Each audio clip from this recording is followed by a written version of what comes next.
Hey everyone, it's your favorite Michigan girl, wannabe Jedi, Disney freak, and all-around pop culture nerd, Caitlin. Happy Labor Day weekend. It's officially the end of summer, but here in Michigan, looks like we're going to have summer for at least a few more days. Yay, sun! Anyway, I hope you like the new setup. I totally went through and redid my room, so I am no longer sitting on my bed when I am doing these videos. And I got some really cool background, totally a wall of Star Wars, of course. Thank you to my newest subscriber on my YouTube channel. It's been so long. I don't even remember who my last subscriber was before you, and I'm sorry for the life of me. I cannot pronounce your screen name. I think it's called Symbiotics or something. But thank you so much for subscribing. I hope you enjoyed the videos I posted so far, and I hope you enjoyed the videos I am posting now. As promised, I am trying to make this vlog, turn this vlog into something that's a little bit more professional, well, as professional as I can get it, given my lack of technical know-how and ability. But hopefully you guys are going to enjoy the new setup. I have figured out a day that will work for vlogging. I didn't really want to do this because I prefer Sundays to be my day of absolute rest. But Sundays are the only day each week I am absolutely guaranteed not to have to go into work. So Sundays are going to be the day when I put up new videos and any vlogging stuff I need to get done. So from now on, you guys don't have to worry. Our standing date will be Sunday, except in December, because one Sunday is Christmas and I will not be vlogging that day because I will be happily celebrating with my family. Anyway, so from now on, videos are going to be posted on Sundays, which I think are awesome because that gives me more time to gather information during the week. As best I can. And in case you didn't, and in case you haven't noticed or realized, yes, I did not post a video last week. Unfortunately, I was going cuckoo bananas with work. This is actually the first day I've actually had a chance to, other than this, rest and relax and breathe. If you don't know, I work at Staples, which is one of the two bigger office supply stores in the U.S., the other one being Office Depot, Office Max. And it is back to school time, so that means we are packed and swamped, because apparently all the other stores like Myers and Walmart, they're done with back to school and it's time to get Halloween stuff out, so yeah. Anyway, not only does Labor Day mark the official end of summer, but it means it's time to start gearing up for fall TV. That's right, it's time for season premieres, series premieres, so all our favorite characters are back, as well as some new characters. Looks like the first show that will be hitting most people's banks will be on September 14th with the return of American Horror Story. I admit I don't really celebrate Halloween because of my faith, but that doesn't mean I don't like horror any less. I'm just not into like gore porn. I'm more the psychological horror a la Paranormal Activity. I love those types of movies. Anyway, I actually did not really think I would enjoy American Horror Story, but I saw some in the first season. It was actually really cool. Granted, I will admit I have only ever made it through one full season of American Horror Story. At some point, American Horror Story just gets too graphic, too violent, too bloody, too gory, too something for me, and it completely turns me off, in actuality, I get scared. It gets too scary for me, and I end up leaving it and not watching it, but I continue to follow it. So I made it like through the first 4 episodes of Murder House, which was the first season. I think the second season was Asylum. I think that was the second season. Yeah, the second season I believe was Asylum, and that was the only season I made it all the way through. Interestingly enough, I did even make it halfway through Coven.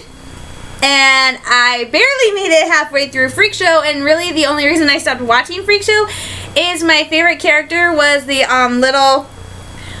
world's smallest woman from India. I love Ma Petite. I loved that character. I thought she was cute, and I thought it was really cool and interesting. And then when I found out they were killing her off, I was like, no.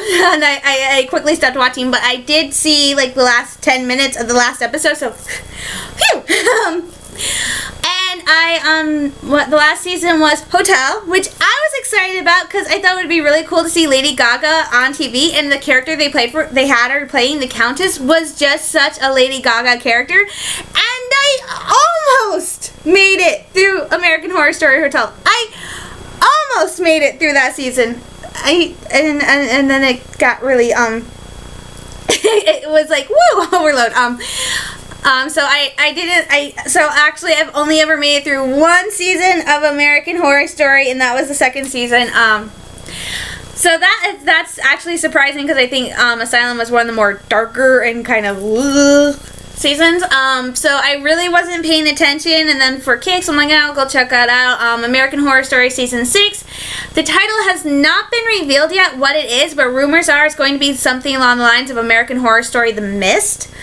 And apparently this year the plot is going to be very heavily revolving around children.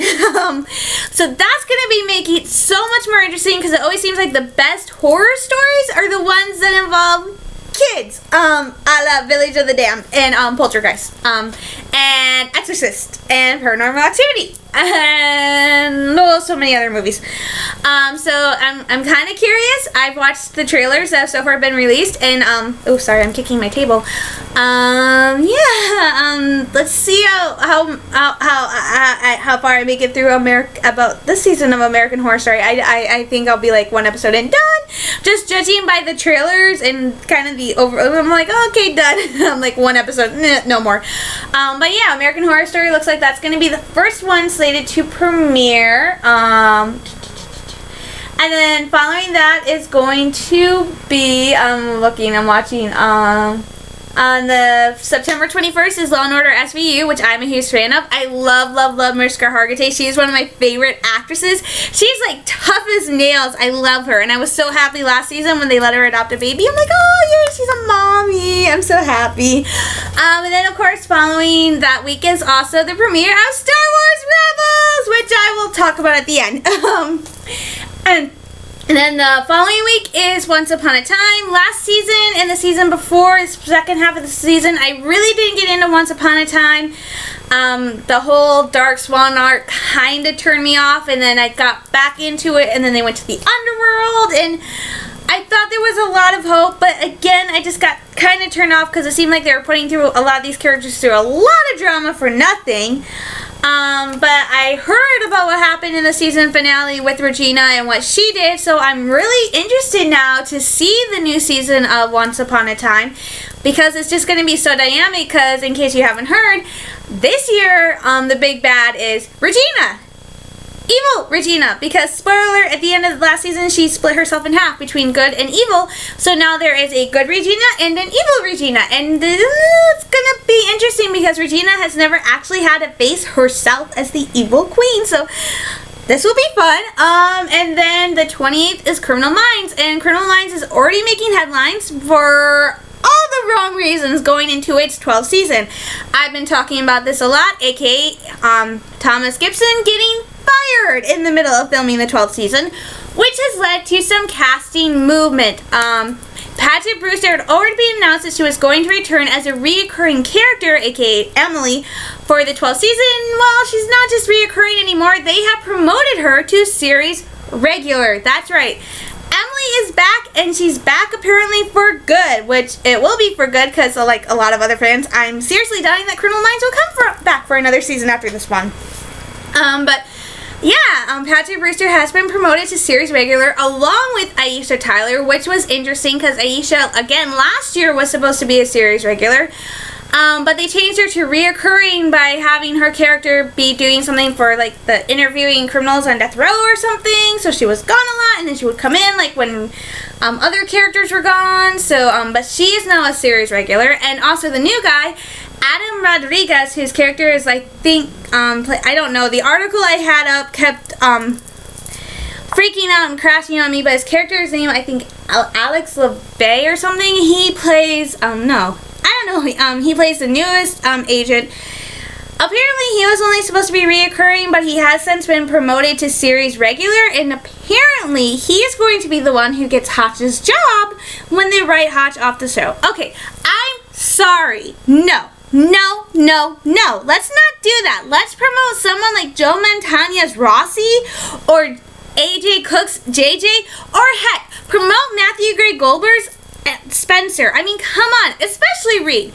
Reed has had so much terrible, horrible things happen to him. His mom's a schizophrenic. His girlfriend was killed right in front of him the first time they ever met by her crazy, insane stalker who committed suicide and at the same time killed her. And last season, spoiler alert, it found out his mom has been showing signs of onset early, like, Alzheimer's, aka dementia. Which, as Reed said, he thought he dodged a bullet when he didn't have the schizophrenic break when he turned 30. Well, guess what? Schizophrenic is kind of rare, but not so dementia. So it's like, really? And then, of course, Morgan leaves, and Morgan is not just Reed's best friend. He's Reed's big brother, and it's like, oh my gosh, you guys are so mean. What did Reed ever do to you? He's like the coolest character on the show, and you're making these horrible things happen to him. And breathe. But yeah, this is going to be an interesting season. And in October, of course, we have the return of one of America's favorite shows, Iffy, yay, and Supergirl. I'm so excited because I got the season 1 of Supergirl on DVD, yay. And Clark Kent, aka Superman, will be on this season of Supergirl, and he's so cute. I'm so excited. I've always had like a kind of a huge crush on Superman, but yay, I'm so excited Superman's gonna be on Supergirl. It's like, oh, my mind is getting ready to explode. But yay, Supergirl, I'm so excited. So yeah, basically quick wrap. Fall TV coming back. Get ready, get set, let's go. Okay, what else? Oh, and speaking of TV, my last video I did talk about how I was going to start watching Star Trek, and I did, and guess what? I love it. For those of you who watch my videos and told me that if I like Star Wars, I should try Star Trek, you were right. I actually do like Star Trek, and weirdly enough, I'm actually so far preferring the original series from like the 60s over Next Generation, which is what I am now watching. Next Generation is cool. I don't really know what else to say other than it's cool and it's weird. I'm definitely enjoying Data. I really like Data. But I'm kind of bummed because, I will admit this, I actually have a huge crush now on Leonard Nimoy's Spock. I don't know why, but I do. And so it's kind of bummed because Data is there, but I thought Data would just be like an android version of Spock, and it's Data, and he's actually more, kind of a little bit more emotional and driven, whereas Spock wasn't, he didn't want to be too human, he didn't want to be anything like humans, and Data's like driven to really try to be as human as he can without being human. So it's weird, but I really wish they had a Spock-like character on the show, and oh well, Data's nice. Data's like C-3PO, only nicer. So yay, Star Trek is 2 thumbs up. Woohoo! Love Star Trek. Anyway, on to gaming news. Pokemon Sun and Moon is gearing up for its big release. This month, the Pokemon they released for people to download off the internet was Victini, which was released as part of a special deal on Pokemon Black and White, where you went to Liberty Island, took a boat, and found this rare Pokemon that had been locked away. Victini is really cool. It's Fire Psychic. Don't know what else to say about that. They did release one of the first big trailers. Non-Pokemon themed trailers. It's called, I think they're calling it a training video, and basically the premise of this trailer is this kid from Japan moves to Hawaii with his mom and has trouble making new friends until they bond over Pokemon. And that was after they released another new trailer showing new, talking about new moves, including reintroducing Rattata.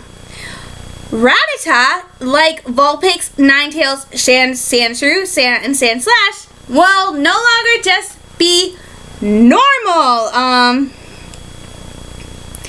They're changing Rattata into a Dark-type Pokemon with the story that the Rattata on Alola is nocturnal. So, Rattata also has a new form, and if you pre-order the game, like I will be doing soon, you will get a special Munchlax.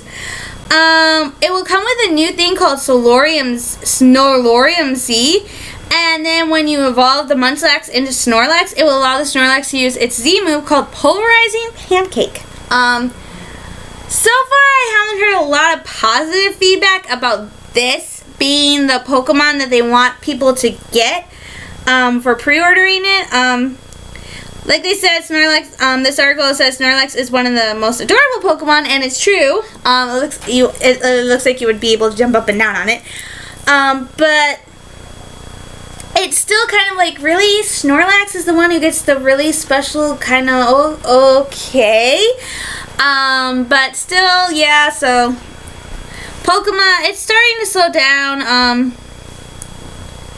The news is starting to slow down more and more. I think maybe they're trying to slow down the news because so much has been put out there that pretty soon it's not really going to be much of a mystery. But anyway, Pokemon Sun and Moon, Rattata now has a new type. But yeah. On to Disney news before we get into Star Wars, which will wrap it up. Disney, September 2nd, so yesterday, was the first night of Mickey's Not So Scary Halloween party at Walt Disney World Magic Kingdom. Hooray! Like I said, I don't celebrate Halloween, but that doesn't stop me from enjoying some of the stuff that goes on. Mickey's Not So Scary Halloween Party is one of them because I like the parade. And also last year, they debuted a new show, which has become one of my favorite shows at Walt Disney World, though I do not go because I cannot fly. The show is basically based on Hocus Pocus, and it's the Hocus Pocus Villain Party. This replaces another stage show, which was just basically a strong, dense introduction of some of the characters, which was kind of lame and boring, but hey, villains are cool. Anyway, the Hocus Pocus Villain Party is actually a tribute to the cult classic Disney film Hocus Pocus, which starred Bette Midler and Sarah Jessica Parker and one of the nuns from Sister Act who plays the evil queen in Descendants. I can't pronounce her name. But it was a huge. But this movie, when it first came out, was kind of panned. It wasn't really popular, but it has since achieved cult status. And actually, it's one of my favorite Disney movies. I'm absolutely a huge fan of Hocus Pocus. I don't know why. There's just something darkly funny about this movie that I'm just drawn to it, and unfortunately I don't own it. I wish I did. But they show it every year in ABC Family, like multiple times a year during the 13 nights of Halloween. I guess last year was some big anniversary or something, and apparently there were rumors about there being a sequel to Hocus Pocus, so Disney decided to bring a Hocus Pocus stage show to the Magic Kingdom for Mickey's Not So Scary Halloween Party. And they actually did a bunch of limited edition merchandise and stuff. And the first night there, the merchandise was gone. It was like they underestimated how much people would want this stuff with Winnie, Sarah, and Mary. So it was really cool. Anyway, basic premise of the show is the Sanderson sisters are back. They've reawakened and they want to throw the biggest, baddest, villain-filled Halloween party. So they need to make this thing called the Hocus Pocus Party Potion. If you can say that 5 times fast, you are amazing. And they need certain ingredients. The ingredients are, what is it? Shadows, nefarious nightmares, and frightful friends. This introduces some of the more popular Disney villains of past and present. My favorite, of course, is Dr. Facilier next to Maleficent. I love Dr. Facilier. And, of course, he gets his own song and dance number because he has that cool song from Princess and the Frog, Friends on the Other Side, which, like, everybody knows and loves if you're a Disney fan. That's, like, one of the coolest Disney villain songs ever just because, I don't know, I love Friends on the Other Side. And then Nefarious Nightmares is, of course, Oogie Boogie from Nightmare Before Christmas, which is, of course, another Disney cult classic film. Everybody I know loves Nightmare Before Christmas. And our favorite song is not the Oogie Boogie Man song. It's actually This Is Halloween, but, okay. Actually, my favorite is What's This? So the second one is Oogie Boogie, and it's really cool because Oogie Boogie has one of those new faces that the mouth moves up and down and the eyes like shut and closed, so it's really cool seeing the puppet face. And then the final guest character they bring in is Maleficent, the Queen! Like, okay, she's not the first Disney villain, but ironically enough, she's the most recognized Disney villain. It's very interesting. The first Disney movie was Snow White, so the first Disney villain was actually the evil queen, aka Snow White's stepmother, who takes herself old and tries to make Snow White eat a poisoned apple. Well, Snow White eats the poisoned apple and kind of dies until the prince brings her back with a kiss, but that's for another time. Anyway, so even though this evil queen is Disney's first villain, well, actually, it'd be Shorebrook from... No, actually, Fantasia came out after Snow White. Never mind. But, so even though the Evil Queen is Disney's first villain, and technically, I guess you could say Disney's oldest villain, everybody recognizes Maleficent.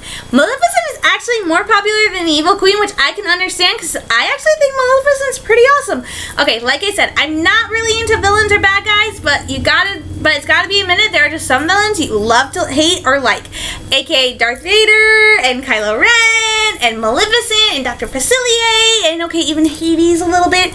There are just some bad guys you gotta love. Anyway, Maleficent comes in and calls on her frightful friends to help the Sanderson sisters who have no friends. These villains include, oh my gosh, I just watched this show too on YouTube. I gotta remember. The Evil Queen, of course. And each of these villains brings a special item that the sisters throw into the cauldron. So, the first one is the Evil Queen with a poisoned apple. Duh. The second one is Hades. Kind of surprising because Hercules is a popular Disney film. I don't think a lot of people really think of Hades as that evil. He's more bumbling. Granted, Hades wanted to take over Olympus and rule the world, but still. And Hades brings the eyeball that the Fates used to peer into the future. Then there is Cruella de Vil, of course, from 100 Round Dalmatians. Of course, she's absolutely evil because she wants to kill puppies and take their fur. So, yeah, Cruella de Vil, and she brings a doggy bone. Captain Hook, which, again, he's another one of my favorite villains. But, again, in the movie, he's not really villain-like. He's more bobbling. I mean, the kids in the movie call him a codfish. And his thing, I think it's his hook. I don't remember. Jafar and a lamp. And here's a really cool thing about Hades, Jafar, and Hook. Usually, Hades, Jafar, and Hook are not base characters. Base characters are characters at Disney parks who don't wear a mask. Usually, Hook, Hades, and Jafar all appear in costume like their movie form. So they wear these big masks and they're really bulky costumes. However, for the Hocus Pocus stage show, they actually changed the costumes for some of them. In fact, Hades, Hook, and Jafar actually appear in the show as face characters. Their clothes are more trimmed down, a little bit darker and more fancier, and they don't have masks. Hades has on like a little wig to represent the fire hair, but that's pretty much it. So it's actually nice. I would prefer to see those characters, the one they use in the Hocus Pocus stage show, in the park, because that would make it more interesting to see those characters than the ones in the costume. Anyway, and then the final one is Denise from Mouse Steps Weekly, and if you have time, check out the Mouse Steps Weekly channel on YouTube. They're the ones who posted the video that I watched of this stage show. The last one is Lady Tremaine, and she gives a brooch. Denise last year was kind of confused by Lady Tremaine because she didn't really understand how Lady Tremaine could be vicious. Lady Tremaine is the name given to Cinderella's stepmother, and I'm not sure a lot of people know that that's actually her name. She's a duchess. But I totally understand why Lady Tremaine was one of the villains. She's very evil, and in Cinderella 3, A Twist in Time, she actually tries to kill Cinderella. So, yeah, not nice. But yeah, and then of course the parade and stuff. So if you have time, definitely go to YouTube and check out the Hocus Pocus stage show. Speaking of Cinderella, I found a really cool new Korean drama for those of you who like Asian dramas, Cinderella and Four Knights. It's this really cool, interesting take on the usual Cinderella archetype. The female lead is a feisty young woman struggling to keep her promise to her late mother to attend college, when through various circumstances she finds herself suddenly without a home thanks to her scheming stepmother, stepsister, and surprisingly the man she thought of as her father, but turns out not really her dad. And, through a twist of fate, accepts a very wealthy chairman's offer to move into this very fancy house called Sky House to try and make his three grandsons, aka the cousins, come together as a cohesive family. The cousins are three of the knights, and his secretary is the fourth. It's a really funny, uplifting show, and it's definitely a cool for any girl who loves fairy tales, like me, but kind of gets tired after a while of the typical female princess lead. I'm sorry. Princesses are nice, and I'm very proud to say I am a princess because I'm spoiled like one, and I do have a princessy attitude, but still, I want to be a tough as nails, kick butt, take you charge princess. I don't want to be one of those princesses who eats the poison apple, falls into a sleep, and has to wait for some prince to come and kiss her awake. No, I want to be the one doing the rescuing. Hello? So it's actually really cool. Also, if you check out Scarlet Heart Rio, it's another new Korean drama that aired, and it's actually a remake of a Chinese epic historical drama called Scarlet Heart, both of which have very similar premises. The female lead she pretty much dies in our time, and when she awakes, finds herself transported back like 1,000 years or so to to a height of time during imperial regime in both China and Korea. Scarlet Heart is Korea, Scarlet Heart is China. And she finds herself in the center of an upheaval time when there are all these princes each battling for their place at court. And she finds herself torn between the 8th prince and the 4th prince. They're really good, and they're actually based on a story. So definitely go check out some Asian dramas. You'll love them. Anyway. Okay, I got distracted. Back to Disney news. For those of you who love Disney rides, here's some news from Disneyland. One of the Disney classics is closing at Disneyland. Yes, it has been confirmed that that the Tower of Terror at Disneyland will be closing because they are going to turn it into a Guardians of the Galaxy themed attraction. Hooray for fans of Guardians of the Galaxy, which kind of blew everyone's expectations when it totally smashed everything at the box office. Not so good news for fans of this classic ride that pays homage to one of the most groundbreaking TV series, at least groundbreaking in my opinion, ever, The Twilight Zone. Sadly, the Tower of Terror is going away, and it has been a really popular ride. In fact, at one point, the Tower of Terror even was made into a movie starring Kristen Dunst and Steve Guttenberg, which I have watched. It was lame, but it was cool, lame, so... the last day for the attraction will be January 2nd, 2017, so if you guys are heading out to Anaheim, California, and a trip to Disney is definitely a part of your traveler plans, then you have to go take at least a couple more rides, if you're the Donna Chicken, like me, on the Twilight Zone Tower of Terror before it closes its doors forever, and no longer will you be able to travel to that mysterious dimension where ghosts and witches rule. Well, at least they do in my mind. So, unfortunately, goodbye, Tower of Terror.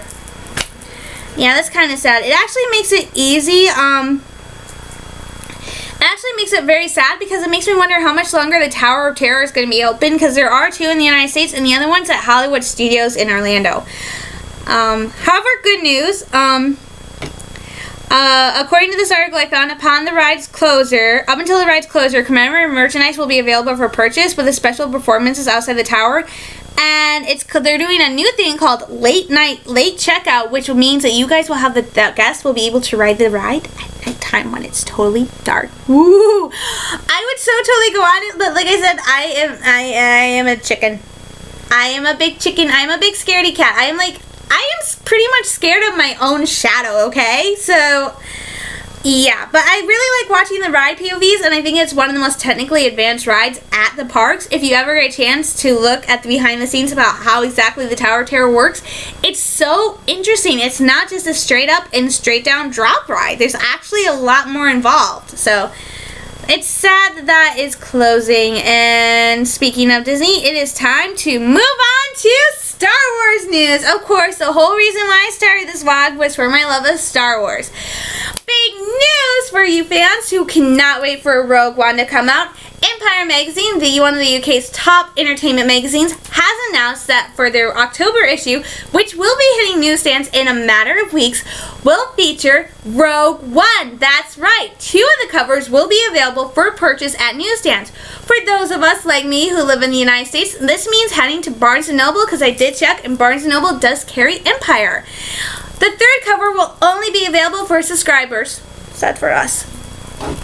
Anyway, the cover that will be available for subscribers will actually be just of the new droid that everyone is excited about, KTSO. But do not worry. For those of you who think you will be definite fans of this feisty droid, you have no need to fear. The droid will appear on one of the covers, which features our soon-to-be favorite band of rebels.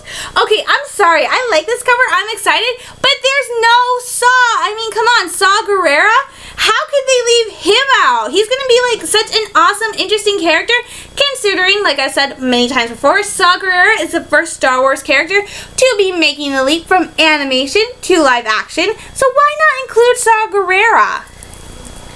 And then the second cover features who will soon become our new favorite villain, Director Orson Kinnick, flanked by a pair of Death Troopers! Okay, I don't know why that makes me so happy. I don't even really know what they are, but they're so cool, and hopefully they're better than plain old Stormtroopers.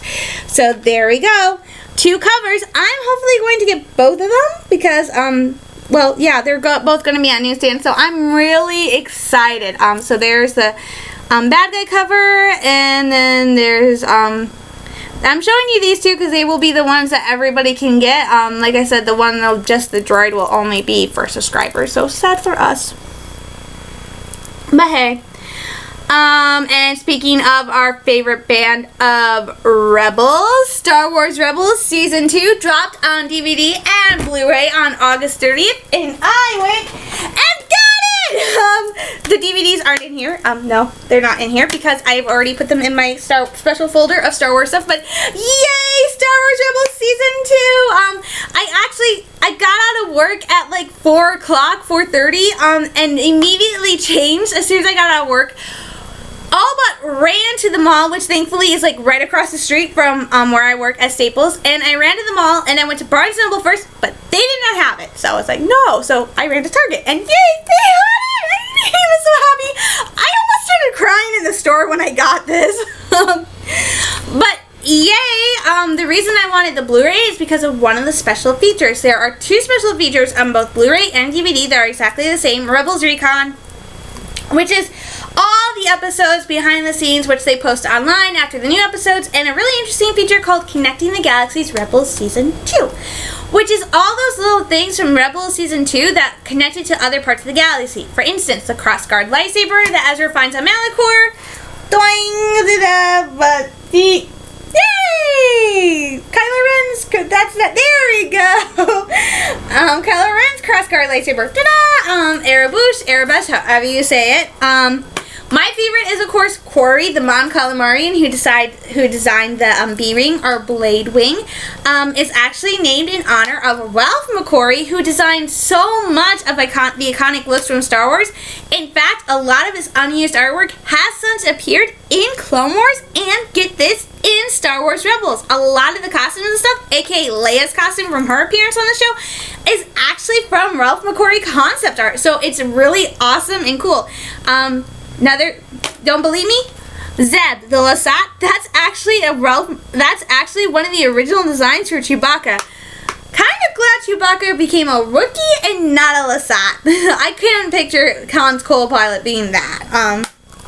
But yay, that was a really cool one. It was like 5 minutes. Of course, the one I really wanted, which is only available on the Blu-ray, is a special thing called From Apprentice to Adversary, Vader versus Ahsoka. Yee! Yeah, and it's really cool because it's Dave Filoni, and he talks about this journey. He says from the moment George Lucas came up with this idea that Anakin Skywalker had an apprentice, and Dave created Ahsoka, he just knew that at some point Ahsoka and Vader would have to meet because of the way their story played out. The whole reason Anakin got an apprentice was, according to the story, the Council wanted to teach Anakin responsibility, how to be more of a Jedi, and how to be able to let things go. Did not work out, as we all know. Ahsoka and Anakin bonded really, really closely. They weren't just master and apprentice, they were pretty much siblings. And when Ahsoka left the Order, it really kind of devastated Anakin and added another reason why he eventually went cuckoo banana bonkers crazy dark side and did what he did. That which must not be spoken of. Like I said, I don't really ascribe to that class of people who just say, oh, it was Padme's death. No, it wasn't just Padme. It's just a whole lot of things. And in Clone Wars, you can really see that, definitely when Obi-Wan faked his own death and nobody decided, and they all decided, we're not going to tell Anakin. I'm like, really? You could have told him after the fact, and I bet he would have understood instead of waiting for him to discover it on his own. And then, of course, Ahsoka being expelled by the Jedi and them so willing to hand her over to the Galactic Republic for her to be tried and if found guilty, put to death.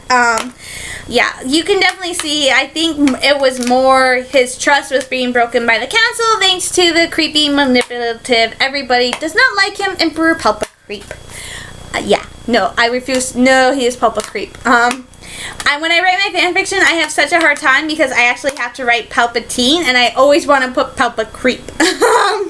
Which I actually saw that in another fanfiction. Somebody else wrote that. I don't know if they wrote it or they posted it in after seeing a reviewer write it and posted it in their story, but I saw that and I'm like, that just fits. And so I'm trying so hard when I write, I have to remember that I have to put Palpatine and not Palpatine because that's what I really think of him. But yeah, so it was really interesting and really cool. And he says it himself. Dave Filoni says it in From Apprentice to Adversary. He says it. Ahsoka will be back. Oh, yay! Ahsoka will be back, and he's saying because we have to come back because we have to know because so many of us have become so invested in Ahsoka. She's like our favorite. I want to be like Princess Leia, but I really want to be like Ahsoka too. Like so I could be like both of them. But still, Ahsoka is so awesome and amazing and cool. So I mean, if you watch my video for Follow the Apprentice, whatever it is, I almost burst into tears talking about it. I love Ahsoka. She's so awesome and amazing and tough as nails. And it's like if she had stayed with the Order, she could have been one of the coolest Jedi Knights and maybe even a cool Jedi Master. We just don't know.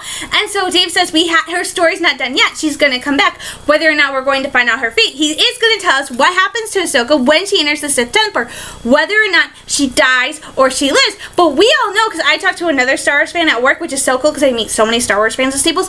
We both agree, like we're all agreeing that Ahsoka is not dead. Ahsoka is alive. So yay! At some point we will find out. I just don't want to be patient. I want to know what happens to Ahsoka now.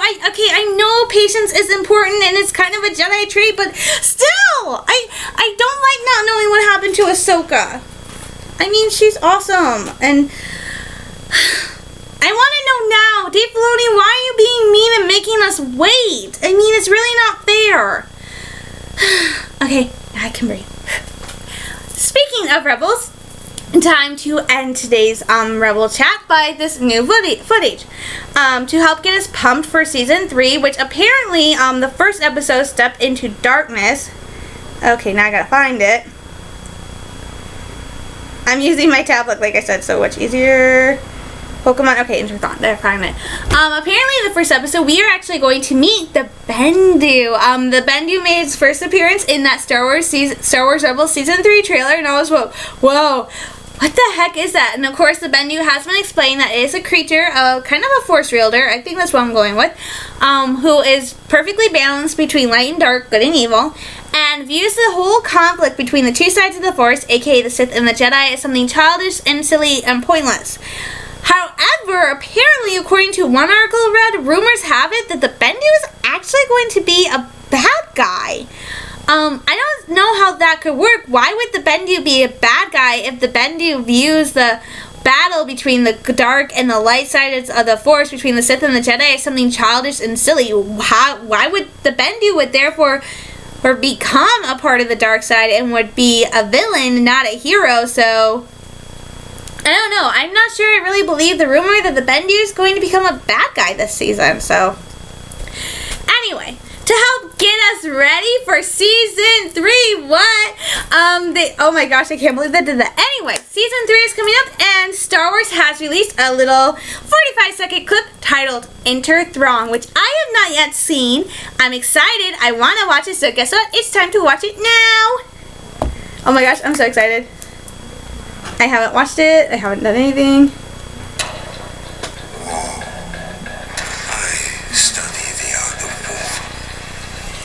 Okay, I'm actually going to take this out, so, whoa. There, so the speakers are better. I made it like halfway through. I want to start over.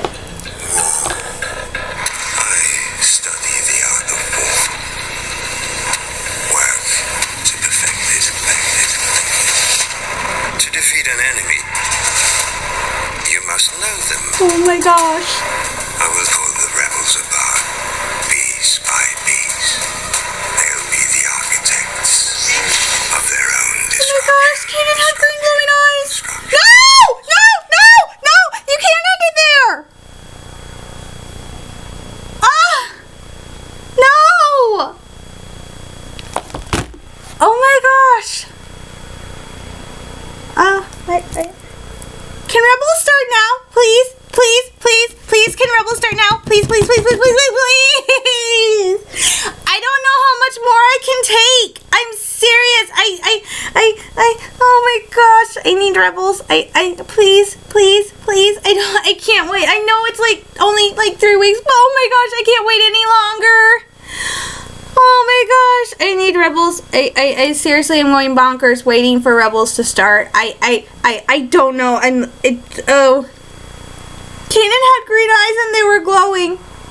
And, like, apparently, like, somebody said in the trailer, that's Night Sister magic. And it's like, it can't be Night Sister magic. All the Night Sisters are dead. Because, well, Asajj died, so, yeah, she died. So, all the Night Sisters are dead, so how can it be Night Sister magic? But his eyes are there, and they're glowing green, so that's gotta be Night Sister magic. I mean, seriously, oh my god. Okay, I need to breathe. Okay. Calm, respectable. Please, I need Rebels now. Seriously, anyway, so, yeah, all that did was get me more hyper, and I really very much want Rebels to start now. So, yeah, so today's vlog is, officially over, and I am freaking out like crazy, but, yeah, so, yay, Rebels, this 3 more weeks. I don't think I can wait that long. But yeah, so, oh my gosh, this video is not supposed to be over 40 minutes, and it is. What is wrong with me? I gotta go because I am totally running on empty at this point, and this video is going to take forever to upload to YouTube, so I gotta get going. I'll be back next Sunday with another installment of my Pop Culture Nerds vlog, or some of my adventures. I'm going to start dividing this video into 2. There will be vlogs like this, which will be about pop culture, and then there will be these vlogs whenever I do something fun or special like a trip or getting ready for a holiday or event or something, which will be called Day in the Life or Michigan Girl Adventure. So I will see you guys next Sunday. Have a safe and fun Labor Day weekend. I will be going to the mall. That's how I'm spending my Labor Day. But yeah, I'll see you guys next Sunday. Once again, I'm Caitlin, your favorite Michigan girl, wannabe Jedi, resident Disney freak, and all-around pop culture nerd. Live long and prosper, and as always, may the Force be with you. Bye, guys!